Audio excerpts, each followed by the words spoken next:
tax loss harvesting is a perfectly valid way to bring down your tax bill, but it also can be done in ways that are injurious to you. Let me take a second on that. There's the wash rules that prohibit you from just selling a stock that you've got a loss in and then turning around and buying it back immediately. The loss rule creates a problem for you if you sell a stock that you've got the loss in, and then while you're waiting to be able to buy it back, it goes up. That's a bigger disadvantage to you than the tax impact. What's commonly done, and could be done pretty well but can't be done perfectly, is you sell the stock you've got the loss in to try to offset a gain that you've got in something else, and then buy a stock that you believe acts just like the stock that you sold. That can work if they truly keep acting together the same way. This is an argument that I make often, which is that things that correlate highly together, tightly together, that have a high correlation to each other, meaning that they wiggle a lot alike. Statistically, a correlation of 1.0 means they wiggle identically. A correlation of negative 1.0 means the exact opposite movements occur between the two.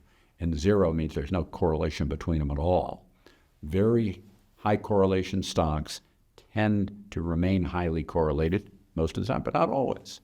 So if you buy an oil stock, as an example, a big one, it goes down. You want to take a tax loss on it to offset a gain you've got in something else. And you buy another oil stock that's similar to it in most characteristics and has a very high correlation to the one you sold. Probably that works just fine, but not always, because things happen to single companies. And it may be that whatever happens to it is not as good as what happened to the company that you sold, in which case that trade is going to cost you dearly. One of the most important things that I think people can do, and I've never understood why this is true, but I know it is, people who take tax losses tend not to think about it much until you get toward the end of the year, when a cacophony of voices say to you, including media and stockbrokers and all kinds of other people, accountants, they start saying, we're coming to the end of the year, you've had these gains, you need to take your losses to try to offset them so you won't have too big a tax bill. I hear that, but it's the wrong way to think about it. The right way to think about it, what happens is, the problem with that theory, the problem with that approach is if you wait until November and December to take tax losses for that purpose, to minimize your tax bill, you're doing it the same time everybody else is. And you're probably doing it in the same stocks or types of stocks that everybody else is, all at the same time. And if you're selling the things that everybody else is selling when they're selling them, you're way more likely to get whipsawed from that. The best thing to do, the right way to do this, is to think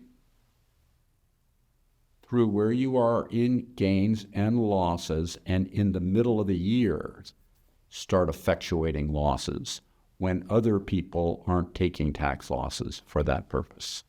Starting maybe in the summer and no later than, let's say, September, but being over and done with it by the time you get to what some people call tax loss harvesting season, November and December, when everyone else are taking tax losses.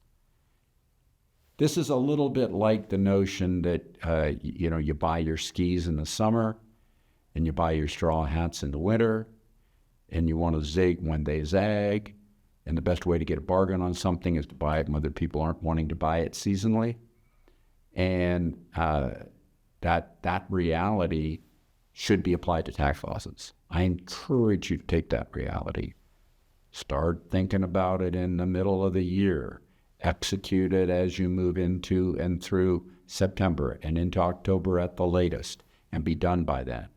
If you actually try to force yourself into tax losses in November and December, you got to be really careful that you're not selling against everybody else who's all selling the same stuff all at the same time, depressing the prices of the things that you are selling more than would be the case otherwise. And then when you get to the beginning of January, they springboard on you.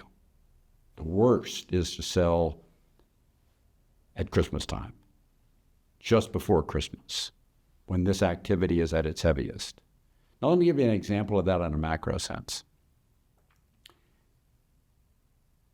In 2018, you had a huge variety of hedge funds that had big losses from the past and had decided, and I can't even remember the number of them, it was so many, and had decided that they needed to liquidate and start their businesses over.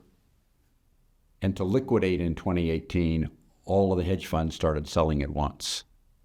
And the market between November and December 31st had dropped almost 20%.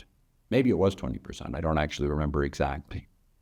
And then bounced back the same amount in January and February. If you did tax loss harvesting into the middle of that, it was very painful for you. The reality is the things they sold, you were much more likely to see do better in 2019 than the things you bought, which hadn't gone down so much. It'd be hard to find something that was similar and had gone down just as much. If you're doing tax loss selling late in the year, you have to be sure to buy things that have performed just as badly as the things you sell. I urge you to do tax loss harvesting if you're a taxable account, but I urge you to do it when everyone else isn't, and to not be effectively buying your skis in the winter and your straw hats in the summer. Thank you for listening to me. Hi, this is Ken Fisher. Subscribe to the Fisher Investment YouTube channel if you like what you've seen. Click the bell to be notified as soon as we publish new videos.